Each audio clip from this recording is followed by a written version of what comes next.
João capítulo 17, eu vou ler do verso 6 ao verso 8. Diz assim o texto: Manifestei o teu nome aos homens que me deste do mundo, eram teus, tu nos confiaste e eles têm guardado a tua palavra. Agora eles reconhecem que todas as coisas que me tens dado provêm de ti, porque eu lhes tenho transmitido as palavras que me deste, e eles a receberam, e verdadeiramente conheceram que saí de ti, e creram que tu me enviaste. Vamos orar. Senhor amado, estamos desejosos nesse momento de ouvir a tua voz, como cantamos agora. É o nosso desejo que o Senhor fale conosco por meio da Escritura. Que o teu Espírito ilumine o nosso entendimento, que leve todo pensamento cativo ao pensamento de Cristo. Vem, Pai, edificar o teu povo para a tua glória, em nome de Jesus, amém. Você é mesmo um discípulo de Cristo? E mais uma vez eu quero lembrar o que eu disse em um dos sermões anteriores. A pergunta não é se você é membro da igreja, se você pertence a uma família cristã, ou há quanto tempo a sua família figura no rol de membros da igreja. A pergunta é bem direta: você é um discípulo de Cristo? Essa questão é muito importante, meus irmãos, principalmente quando você olha para o texto de João, capítulo 17, para a chamada oração sacerdotal do Senhor Jesus Cristo, porque esta é uma oração especificamente pelos seus discípulos. Portanto, se você não está em Cristo, esta oração não diz respeito a você. Se você não está em Cristo, estas palavras não se aplicam a você. Hoje pela manhã eu mostrei o profeta Samuel orando pelo povo, intercedendo pelo povo como um sacerdote. E então eu disse que ele apontava para Cristo, e Cristo está fazendo o mesmo. A diferença é que Samuel orava confiado num mediador. Cristo é o próprio mediador que intercede pelos seus. Você já ouviu sobre os primeiros versos desta oração, do verso 1 até o verso 5. O início desta oração mostra como é que Jesus glorificou o Pai, e você viu como deve ser a sua atitude diante da obra de Cristo. Diante daquilo que Jesus fez, aqueles que nele creem têm algumas obrigações para que também venham a glorificar ao Senhor Deus. Jesus fez aqui nesses 5 primeiros versículos algumas solicitações, mas estas solicitações não tinham a ver com os seus discípulos primariamente. As solicitações tinham a ver com ele, com a sua glória e com a glória do Pai. São as primeiras solicitações que Jesus faz nessa oração. A partir do verso 9, Jesus vai começar então a fazer solicitações pelos seus discípulos. Mas entre estes dois momentos em que ele solicita ao Pai que glorifique a ele, e o momento em que ele vai pedir ao Pai pelos seus discípulos, os versículos que nós lemos hoje demonstram um pouco mais do que foi que Jesus fez por seus discípulos e como que os seus discípulos responderam às atitudes de Jesus. É disso que se tratam os versículos 6 ao versículo 8. Essas atitudes que aqui estão são a evidência de que estes homens, por quem Jesus está orando, de fato haviam crido nele. E essa é a razão de Jesus agora se colocar em oração por eles como o seu sacerdote, fazendo por eles petições. Nesses versículos, é possível que você aprenda como você demonstra que você está em Cristo. Daí a minha pergunta inicial: você é mesmo um cristão? Você é mesmo um servo de Deus? Como é que você demonstra isso? Jesus mostra que você precisa guardar a palavra de Deus. Perceba, Jesus começa demonstrando primeiramente o que foi que ele fez. Veja aí o versículo de número 6. Manifestei o teu nome aos homens que me deste do mundo, eram teus, tu nos confiaste. Jesus está falando de algo que foi feito por ele. Ele manifestou a palavra aos homens, e algumas coisas ficam evidentes já nesse início. A primeira coisa que fica evidente aqui é que a obra de Cristo é em favor de homens. Os homens são a coroa da criação. Por isso Jesus se fez homem, por isso o Verbo se fez carne, habitou entre nós e vimos a sua glória. Abra a sua Bíblia em Hebreus e veja como o escritor de Hebreus explica isso aos crentes. Hebreus capítulo 2, verso de número 14. Visto, pois, que os filhos têm participação comum de carne e sangue, destes também ele igualmente participou, para que por sua morte destruísse aquele que tem o poder da morte, a saber, o diabo, e livrasse todos que pelo pavor da morte estavam sujeitos à escravidão por toda a vida. Agora veja o verso 16. Pois ele evidentemente não socorre anjos, mas socorre a descendência de Abraão. E aqui então, o escritor aos Hebreus está mostrando como o homem é superior aos anjos. Os anjos não são imagem de Deus, não são imagem e semelhança do Senhor. Os homens sim. Por isso, quando eles caíram, os anjos não tiveram redenção, mas os homens sim. Ele não socorre anjos, ele socorre a descendência de Abraão. Por isso Jesus não se fez anjo, Jesus se fez homem, se fez carne, habitou entre nós. Então a primeira questão que fica evidente é que a obra de Cristo em favor de homens, mas há uma segunda questão evidente aqui, não foi por todos os homens. Hebreus aqui está dizendo, ele socorre a descendência de Abraão. Veja o verso 17 de Hebreus. Por isso mesmo convinha que em todas as coisas se tornasse semelhante aos irmãos, para ser misericordioso e fiel sumo sacerdote nas coisas referentes a Deus, e para fazer propiciação pelos pecados do povo.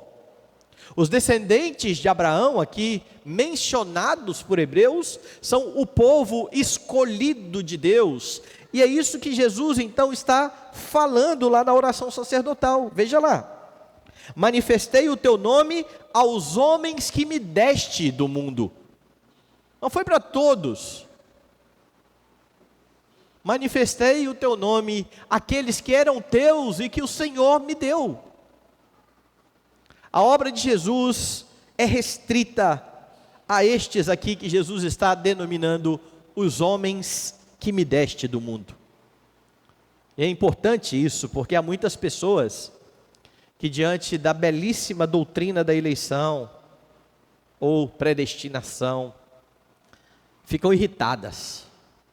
Eu mesmo fui um que fiquei irritado, primeira vez que eu ouvi. Eu já estava há alguns anos na igreja e nunca tinha ouvido falar sobre isso. Igreja presbiteriana. Até que um rapaz da igreja foi ao seminário e voltou com essa história de predestinação para cá, predestinação para lá. E eu falei, o que significa isso? Ele falou, não, porque Deus escolhe uns e não escolhe outros. Eu falei, é assim que essa igreja crê? Eu vou embora. Na hora eu falei, se é desse jeito, como é que Deus me escolhe e não escolhe minha família? Isso é injustiça. Não tem lógica isso não, eu vou embora. E então, ele me deu alguns livrinhos do Spurgeon, eu li. E não teve como não constatar a verdade bíblica. De fato, Deus tem um povo eleito, um povo escolhido. A questão precisa ser vista por outra perspectiva. Não é por que Deus salva uns e não salva outros?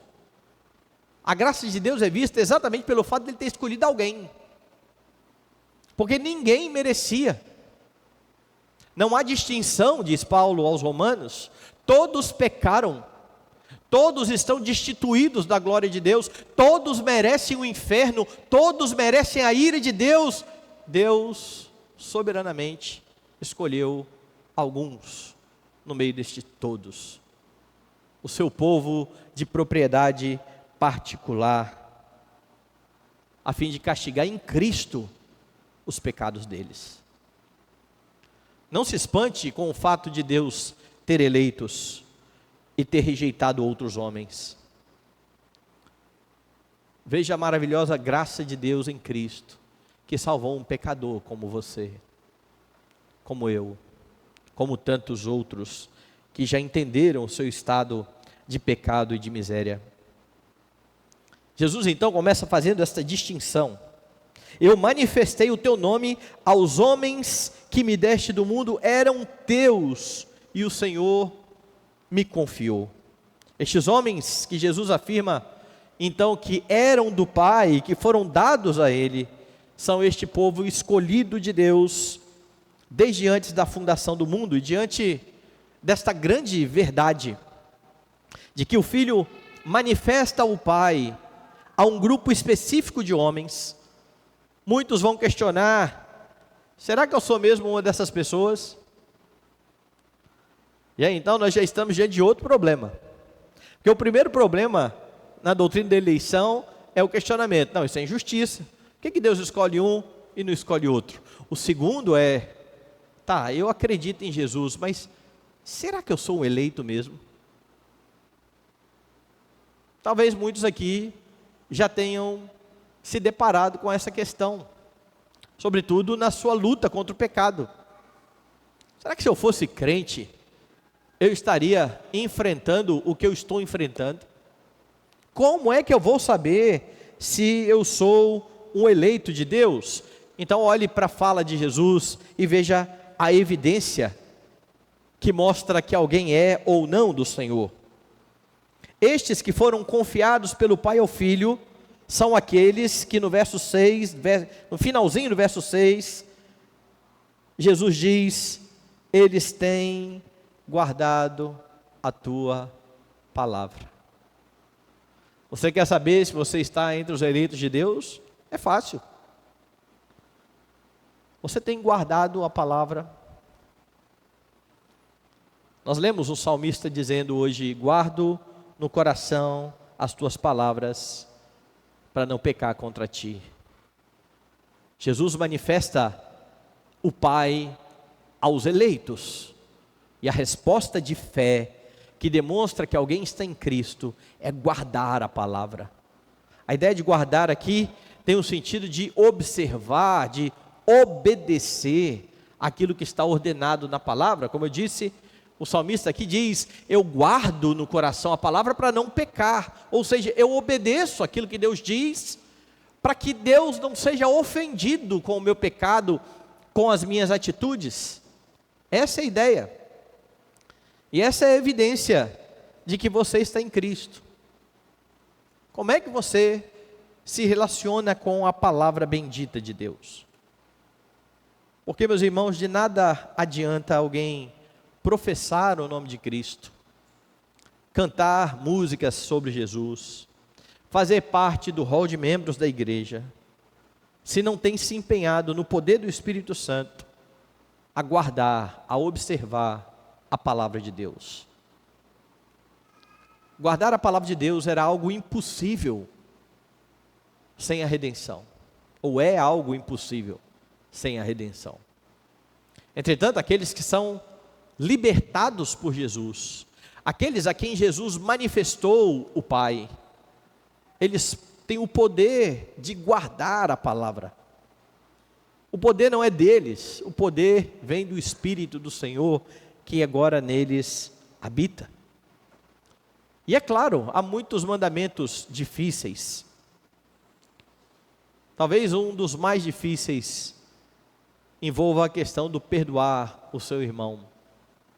Quando Jesus ensinou sobre isso e falou: se seu irmão pecar contra ti, você deve perdoá-lo. Se ele 7 vezes no mesmo dia pecar contra você e vier arrependido, você deve perdoar o seu irmão. A primeira coisa que os discípulos disseram foi: Senhor, aumenta-nos a fé.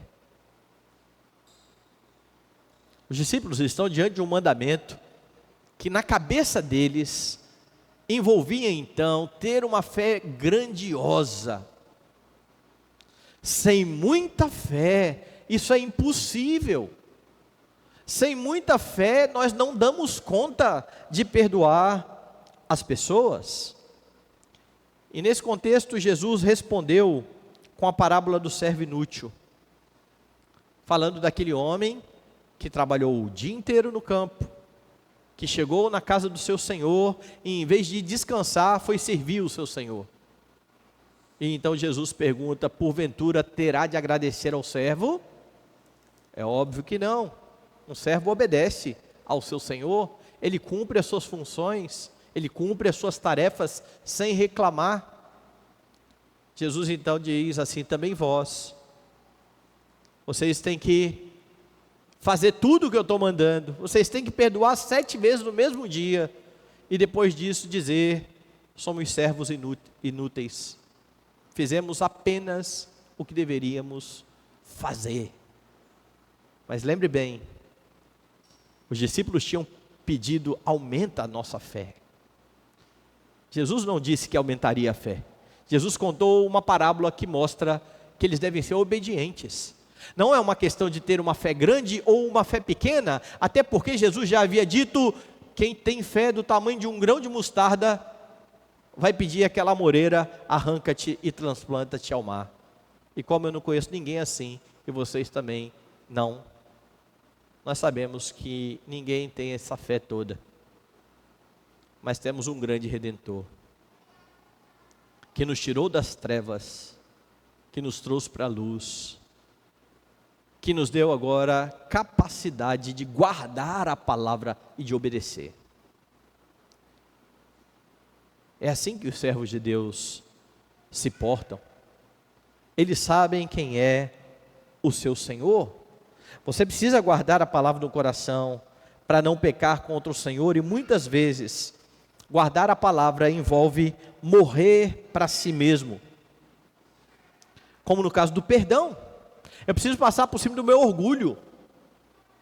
Quando alguém me ofende, eu não gosto disso, eu não quero passar por isso, e além de ser humilhado, eu ainda tenho que dar o perdão, só porque a pessoa diz que está arrependida. Que negócio é esse? Isso é muito difícil. Mas é este o mandamento. Perdoar envolve morrer para você mesmo, matar o seu ego, deixar de fazer o que você tanto queria, se vingar, dar a paga, por entender que foi isso que Cristo fez ao dar a vida por você. E isso está manifestado na palavra, e isso está revelado no Evangelho, e é isso que vai dar você forças para perdoar aqueles que ofendem a você. Guardar a palavra vai envolver deixar de fazer a sua vontade, por mais difícil que isso seja, a fim de honrar o seu Redentor. Cristo manifesta a sua palavra aos seus discípulos, para que os seus discípulos saibam como viver e agradar a Deus. Os discípulos de Cristo não vivem segundo o seu próprio entendimento, eles vivem pautados naquilo que Deus ordena. Então cuide, para que a sua relação com a palavra de Deus não seja uma relação supersticiosa. Por exemplo, quando você está em algum momento aí de aflição, você fala assim: deixa eu ver o que Deus tem para mim. Isso é superstição, isso é brincar de horóscopo. Não faça isso. Não foi para isso que Deus nos deu a palavra. Ou aqueles que deixam a Bíblia aberta em cima da mesa no Salmo 91 para proteger a casa. ou no Salmo 23. Aí você vai na casa, está lá e está exatamente no Salmo 23, ou no 91. Essa é uma relação supersticiosa com a Bíblia. Também não deixe que a sua relação com a Escritura seja de mera curiosidade acadêmica, intelectual. Eu gosto de compreender o texto, eu gosto de entender as relações, eu gosto de esmiuçar o texto, mas isso fica aqui. Isso não se transforma em atitudes práticas, não é relevante para a minha vida. Cuidado, guarde no coração a palavra, com um objetivo bem claro, para não pecar contra o Senhor. Essa é a evidência de que você está em Cristo, mas há uma segunda evidência. A segunda evidência de que você está em Cristo é reconhecer que Jesus veio do Pai. Perceba que aí no texto, duas vezes, a palavra grega, traduzida por conhecer ou reconhecer, aparece aí. Ela aparece no verso 7. Agora, eles reconhecem que todas as coisas que me tens dado provém de ti. E ela aparece no verso de número 8, quando ele diz: e verdadeiramente conheceram, ou e verdadeiramente reconheceram, é a mesma palavra. Nos dois versículos, duas vezes, esta palavra aparece. No verso 7, Jesus menciona que os seus discípulos são aqueles que reconhecem que tudo que Jesus estava efetuando em seu ministério, ou seja, todos os seus milagres, todas as suas obras, tudo isso era possível porque Jesus veio do Pai. Leia de novo o versículo. Agora eles reconhecem que todas as coisas que me tens dado provêm de ti. Jesus veio, Jesus começa o seu ministério, Jesus faz milagres, Jesus proclama a palavra. Muitos irão rejeitar, mas muitos, aqueles que são o povo de Deus, aqueles a quem Jesus está revelando o Pai, estes reconhecerão que tudo que Jesus está fazendo procede do Pai. Um bom exemplo disso está aí no capítulo 9. Volte lá no capítulo 9, e lembre que este é o capítulo onde João relata a cura do cego de nascença. Então este moço é curado por Jesus, e o alvoroço está provocado. Os homens querem saber que negócio é esse. Esse menino era cego mesmo? Chama o pai do menino. Este filho é o filho de vocês, e ele nasceu cego? Esse é o nosso filho. E a gente sabe que ele nasceu cego. Quem foi que abriu os olhos dele? Isso a gente não sabe não, pergunta para ele. Ele já é bem grandinho, morrendo de medo de serem expulsos da sinagoga. É esse o contexto aqui. Então vá no verso de número 24. Então chamaram pela segunda vez o homem que fora cego e lhe disseram: dá glória a Deus, nós sabemos que este homem é pecador. Ele retrucou: se é pecador, não sei. Uma coisa eu sei, eu era cego, agora eu vejo. Perguntaram-lhe, pois, quem te fez ele? Como lhe abriu os olhos? Ele respondeu: já vou-lo disse, e não atendeste. Por que quereis ouvir outra vez? Porventura quereis vós também tornar-vos seus discípulos? E essa simples pergunta, vocês também querem ser discípulos dele? Ofendeu profundamente os doutores da lei. É por isso que no verso seguinte, diz: então o injuriaram, e lhe disseram: discípulo dele és tu, mas nós somos discípulos de Moisés. Perceba aí a diferença? Nós não temos um mestre qualquer. Se você quiser, tudo bem, nós somos discípulos de Moisés. Sabemos que Deus falou a Moisés, mas este nem sabemos de onde é. Respondeu-lhes o homem: nisto é de estranhar, que vós não saibais de onde ele é, e contudo me abriu os olhos. Sabemos que Deus não atende a pecadores, mas pelo contrário, se alguém teme a Deus e pratica a sua vontade, a este atende. Desde que há mundo, jamais se ouviu que alguém tenha aberto os olhos a um cego de nascença, nem Moisés. Nem Moisés. E olha que por meio de Moisés, Deus realizou muitos milagres, muitas maravilhas. E este cego então está dizendo a estes soberbos que dizem: nós somos de Moisés, você é discípulo desse homem, nós não sabemos de onde ele é. Olha, ele só pode ter uma procedência, porque nunca aconteceu isso, de alguém abrir os olhos a um cego de nascença. Então, ele diz ainda, verso 33, se este homem não fosse de Deus, nada poderia ter feito. Mas eles retrucaram: tu és nascido todo em pecado e nos ensina a nós? Este homem, o cego, ou o ex-cego, está fazendo exatamente o que Jesus diz que os seus discípulos fariam. Aqueles a quem Jesus revelou o Pai, reconhecem que tudo o que Jesus fez veio do Pai. E esta foi a impressão também dos guardas. Volte mais algumas páginas aí da sua Bíblia, daqueles guardas enviados a prender a Jesus, capítulo 7. E aqui você tem também algo interessante, verso 45. Voltaram, pois, os guardas à presença dos principais sacerdotes e fariseus, e estes lhe perguntaram: por que não o trouxestes? Responderam eles: jamais alguém falou como este homem. Replicaram-lhe, pois, os fariseus: será que também vós fostes enganados? Porventura creu nele alguém dentre as autoridades ou algum dos fariseus?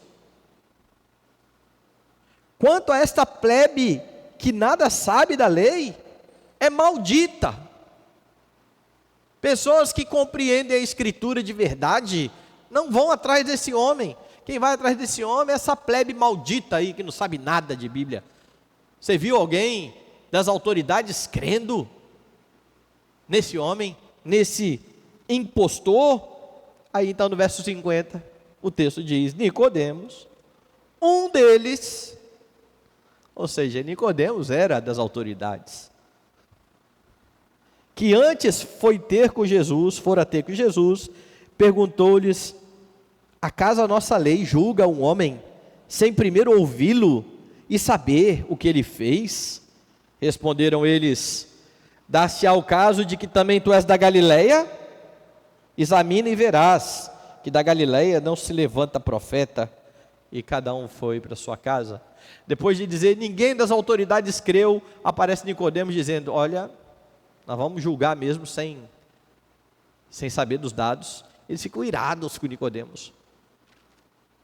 Mas aqui há outro homem que está reconhecendo que o que Jesus está fazendo vem do Pai. Uma das marcas daqueles que estão em Cristo e verdadeiramente creem nele é compreender que em Jesus Cristo se cumpre tudo aquilo que o Antigo Testamento falava sobre o Messias, revelava sobre o Messias. As obras e os milagres de Jesus no Novo Testamento não tinham outro fim senão deixar bem claro que ali estava o próprio Deus entre nós, o próprio Deus encarnado. Mas há muitos, até mesmo nas nossas igrejas, que olham para Jesus como um bom exemplo apenas. Ele foi um homem comum, mas ele foi um bom exemplo. E é o máximo que eles acreditam sobre Jesus. Outros vão dizer: não, ele foi de fato um importante personagem na história da humanidade. E mais o que? Não, só isso. Existem seitas que têm um entendimento errado acerca de Cristo. Por exemplo, os testemunhas de Jeová, que vão afirmar que Jesus é a primeira criatura de Deus, o que foi repetido pelo apóstolo lá do chapelão da outra seita, Valdomiro Santiago, afirmou a mesma coisa, a mesma heresia. Jesus foi criado pelo Pai. Não é um verdadeiro crente, meus irmãos, aquele que nega o que está relatado nos evangelhos. Se Jesus está aqui dizendo que os que estão nele são os que reconhecem as suas obras, e estas obras são descritas nos evangelhos, duvidar também dos evangelhos é duvidar de Cristo. E na história da igreja, os liberais já colocaram em dúvida os milagres de Jesus, dizendo que não há milagres, há bons exemplos. Jesus não multiplicou, por exemplo, pães e peixes. Jesus deu um bom exemplo de compartilhar, e no final das contas, cada um que tinha um pãozinho escondido lá no bolso, imitou o exemplo dele, e daqui a pouco todo mundo compartilhou com todo mundo. Foi isso, não tem nada a ver com milagre. Isso é duvidar de Cristo, isso é demonstrar que você não está em Cristo. Mas atualmente há dentro das igrejas muitos que começam a relativizar também o que foi dito por Jesus Cristo. E há uma forma muito sutil de fazer isso, que é tentar contrapor o ensino de Jesus, por exemplo, com o ensino de Paulo. Você vai ver gente dizendo, olha, o que Paulo falou e não pode ser confirmado nas palavras de Jesus, você pode rejeitar. Nós temos compromisso com Jesus. Jesus é a chave hermenêutica. O que Jesus não falou, não vale, nem do Antigo Testamento e nem dito pelos apóstolos. Fique com as palavras de Jesus. Isso é negar o Evangelho, por uma razão muito simples. Jesus não escreveu nenhum livro. Não existe esta disputa entre as palavras de Jesus e as palavras de Paulo. Mateus escreveu, Marcos escreveu, Lucas e João escreveram. Todos eles escreveram dizendo que Jesus disse o que disse. E Paulo escreveu dizendo que Jesus disse o que disse. Dê uma olhada em Gálatas de novo, se você não lembra o texto que foi lido aqui na liturgia. Gálatas capítulo 1, Paulo está dizendo no verso 11: faço-vos saber, porém, irmãos, que o evangelho por mim anunciado não é segundo o homem, porque eu não recebi, nem o aprendi de homem algum, mas mediante revelação de Jesus Cristo. Mateus recebeu vendo Jesus Cristo. Lucas recebeu fazendo uma grande pesquisa e entrevistando aqueles que estiveram com Jesus Cristo. Paulo recebeu uma revelação direta do Senhor Jesus Cristo. Então quem tenta colocar algum conflito, não está colocando um conflito entre Jesus e Paulo, mas entre Mateus e Paulo, ou entre Lucas e Paulo, porque todos eles alegam a mesma coisa. O meu evangelho procede de Cristo, mas sutilmente estão negando isso hoje em dia. Isso é negar a Cristo.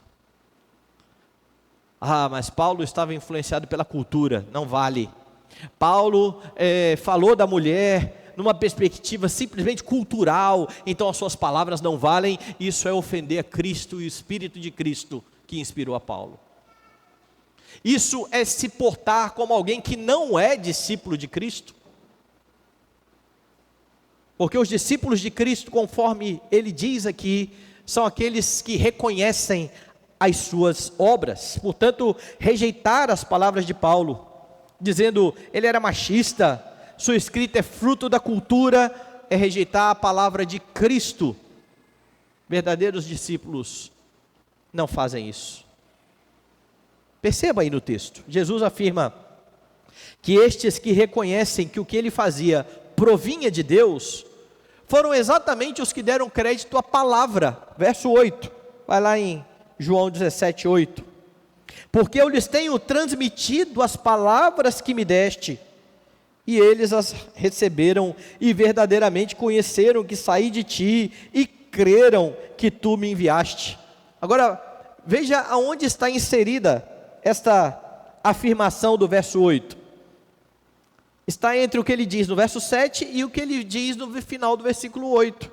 No verso 7, agora eles reconhecem que todas as coisas que me tens dado provêm de ti, porque eu lhes tenho transmitido as palavras que me deste. Ou seja, é por meio da Escritura que há o reconhecimento das obras de Cristo. E não só isso, ele continua, e eles receberam esta palavra, e verdadeiramente conheceram que saí de ti, e creram que tu me enviaste. A palavra foi pregada, a palavra foi recebida, foi por meio da palavra que eles foram levados a crer nas obras de Cristo. E é assim que verdadeiros discípulos recebem a palavra. Paulo fala disso quando ele escreve aos Tessalonicenses. Abra a sua Bíblia, na primeira carta aos Tessalonicenses. E veja aí no capítulo 2, o motivo alegado por Paulo a fim de dar graças pelos Tessalonicenses. Outra razão ainda temos nós para incessantemente dar graças a Deus, é que tendo vós recebido a palavra que de nós ouvistes, que é de Deus, acolhestes não como palavra de homens, e sim como em verdade é a palavra de Deus, a qual com efeito está operando eficazmente em vós, os que credes. A fé genuína, meus irmãos, não tem outra fonte senão a palavra de Deus, e é por isso que Paulo enfatiza tanto a importância da proclamação da palavra. Abra sua Bíblia em Romanos capítulo 10, e aqui em Romanos capítulo 10, a partir do verso de número 8, Paulo diz assim: porém que se diz, a palavra está perto de ti, na tua boca e no teu coração, isto é, a palavra da fé que pregamos. Se com a tua boca confessares Jesus como Senhor, e em teu coração creres que Deus o ressuscitou dentre os mortos, serás salvo. Essa é a maneira de ser salvo. Você precisa confessar, você precisa crer com o coração, mas não em qualquer coisa. Pois Paulo diz, porque com o coração se crê para a justiça, com a boca se confessa a respeito da salvação, porquanto a Escritura diz, todo aquele que nele crê não será confundido, pois não há distinção entre judeu e grego, uma vez que o mesmo é o Senhor de todos, rico para com todos os que invocam, porque todo aquele que invocar o nome do Senhor será salvo. Como porém invocarão aquele em quem não creram? Como crerão naquele de quem nada ouviram? Como ouvirão se não há quem pregue? Como pregarão se não forem enviados? Como está escrito, quão formosos são os pés dos que anunciam coisas boas. Mas nem todos obedeceram ao evangelho, pois Isaías diz, Senhor, quem acreditou na nossa pregação? E assim, a fé vem pela pregação, e a pregação pela palavra de Cristo. Não há outra forma. Não há outro meio. Você é um verdadeiro discípulo de Cristo, se a sua fé está alicerçada na palavra dele. Deus deu ao povo a sua palavra. Ele continua falando ao povo na pregação, quando seus ministros expõem fielmente o conteúdo das Escrituras. E isso implica, meus irmãos, isso quer dizer que ao ouvir a pregação fiel e não colocar em prática, você está pecando contra o Senhor. Todas as vezes que você ouve a exortação, a pregação, a consolação da palavra, e deixa de lado, você está pecando contra o Senhor. E pior, isso pode ser um indício de que você não está verdadeiramente em Cristo. de que você não é um verdadeiro discípulo do Senhor Jesus Cristo. E é curioso, porque há muitos que, tentando se esquivar do que é cumprido, do que é dito na Escritura, eles tentam invalidar a pregação por encontrar erro no pregador. Ah, tudo bem, mas esse pastor que falou isso aí, está por fora, ele peca a beça. Sabia não? Alguém ainda tem dúvida de que pastores pecam? Não é possível. Mas as pessoas tentam invalidar o ensino dessa forma. É verdade, pecadores ou pregadores são falhos. E eles precisam, ao pecar, confessar os seus pecados. Eles precisam do perdão do Senhor. Pregadores impenitentes, ou seja, aqueles que estão no erro e que não reconhecem o seu pecado, ainda que preguem fielmente, serão condenados por suas próprias palavras. Eles são como os fariseus, que tinham Jesus nos lábios, mas longe do coração. Entretanto, pense bem, mesmo que um dia você ouça a pregação nos lábios de alguém assim, se o que foi dito é algo que é fiel à Escritura, não use como desculpa para não cumprir, que aquele pregador não era crente. Eu acho que esse pastor nem convertido é, porque essa desculpa é inválida. E se você quiser um exemplo disso, abra sua Bíblia em Mateus, capítulo 23. Nós costumamos citar os fariseus como homens que falavam e não viviam, como homens que distorciam a lei do Senhor, e que de fato faziam. Entretanto, havia também no ensino do fariseu verdades. Não era tudo que o fariseu falava que estava errado. Então, no capítulo 23, você tem Jesus dizendo o seguinte: então falou de Jesus às multidões e aos seus discípulos. Na cadeira de Moisés se assentaram os escribas e fariseus. Fazei e guardai, pois, tudo quanto eles vos disserem, porém não os imiteis nas suas obras, porque dizem e não fazem. É claro que você precisa entender essa afirmação de Jesus à luz das outras afirmações de Jesus. Porque em outros momentos ele diz: olha, ouvistes o que foi dito, eu porém vos digo. Mostrando que o ensino do fariseu estava errado. Mas naquilo que o fariseu falava e estava em conformidade com a lei, ouça e faça, só não imite a ele. Não cola a desculpa de dizer: não vou dar ouvidos à pregação, porque eu sei que o pastor também falha nisso. Eu sei que esse pregador nem crente é direito, que eu conheço a vida dele. A palavra é fiel, dobre-se a ela.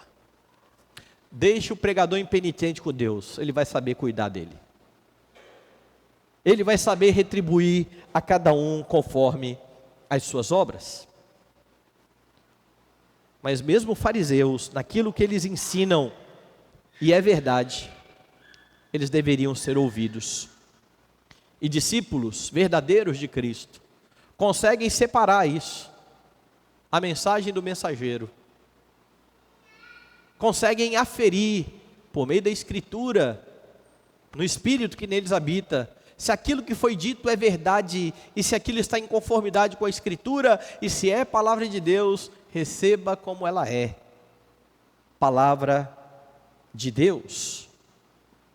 Há também algo a se pensar aqui.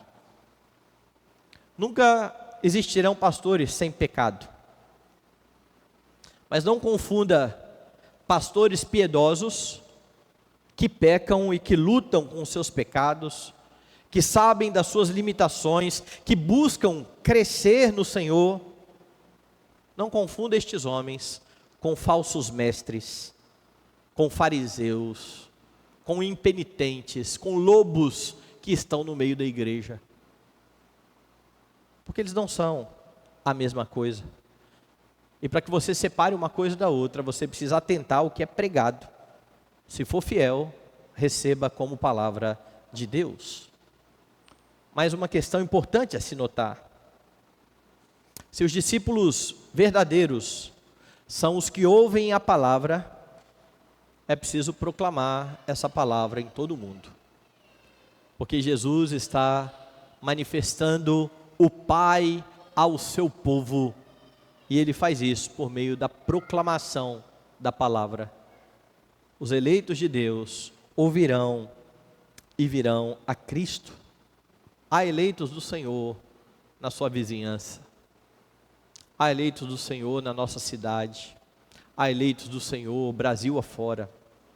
Há eleitos do Senhor em todas as partes do mundo, porque em Apocalipse nos é dito que em pé diante do trono do Cordeiro estão pessoas de toda tribo, língua, povo e nação. Proclamem a palavra no poder do Espírito Santo, para que o Espírito abra os olhos do coração, para que estes homens contemplem ao Pai por meio da obra do Senhor Jesus Cristo. É preciso crer no que a palavra fala sobre Cristo, a fim de reconhecer que Ele veio do Pai. Não há outra forma disso acontecer. E eu volto à minha questão inicial. Você é mesmo um discípulo de Cristo? A partir do verso 9, meus irmãos, Jesus começará a fazer solicitações em favor dos seus. Por isso, antes de tentar se apropriar daquilo que está registrado na oração sacerdotal, avalie o seu coração a partir do que foi dito por Jesus, nos versos 6 a 8, e que ensinam como é que você demonstra que você está em Cristo. É preciso guardar a sua palavra, é preciso reconhecer que Ele veio do Pai. E tudo isso é possível somente por meio da Escritura. Há muitos aí sendo enganados e se enganando. Pessoas que colocam em dúvida a Escritura e que ainda assim se dizem discípulos de Cristo. Pessoas que atribuem erros e falhas na Bíblia e que juram de pé junto que amam o Senhor. Eu conversei uma vez com uma pessoa dessas. E na minha conversa ela dizia: não, pastor, de fato eu acredito em Jesus. Eu tenho problema com a Bíblia. Falei: e o que você sabe sobre Jesus?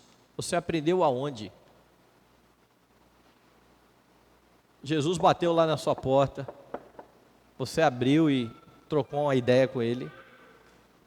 O que nós sabemos de Cristo está na Escritura. Eu sei que a história fala de um homem que viveu há 2023 anos e que dividiu a história. Que muitos acham que foi um revolucionário, que acham que foi um grande mestre, um grande exemplo, um mártir. Essa pessoa não salva ninguém. Quem salva é o Cristo revelado na Escritura, que de fato veio na história, que de fato dividiu a história da humanidade, mas que é mais que um mártir, é mais que um bom exemplo, é Deus entre nós. É o Deus que se fez carne para cumprir a lei em favor do seu povo, para morrer a morte do seu povo, e isso só se aprende na Bíblia. Portanto, tentar separar Cristo Jesus da Escritura é um erro grave, e aqueles que assim procedem podem até dizer que creem em Jesus, mas estão rumando para a condenação eterna. Isso é incoerente. Quem crê em Jesus precisa necessariamente atentar à sua palavra. Foi nas Escrituras do Antigo Testamento que o Senhor revelou como seria a vinda do seu Filho, e isso foi suficiente para os nossos irmãos do passado, para que eles crescem. É nas Escrituras do Novo Testamento que vemos tudo que foi revelado no Antigo Testamento se cumprindo em Jesus Cristo. Você tem em suas mãos a bendita palavra de Deus, toda a revelação de Deus. E você demonstrará que crê verdadeiramente em Jesus Cristo, guardando esta palavra no coração, reconhecendo que Jesus veio do Pai, como registrado nas Escrituras.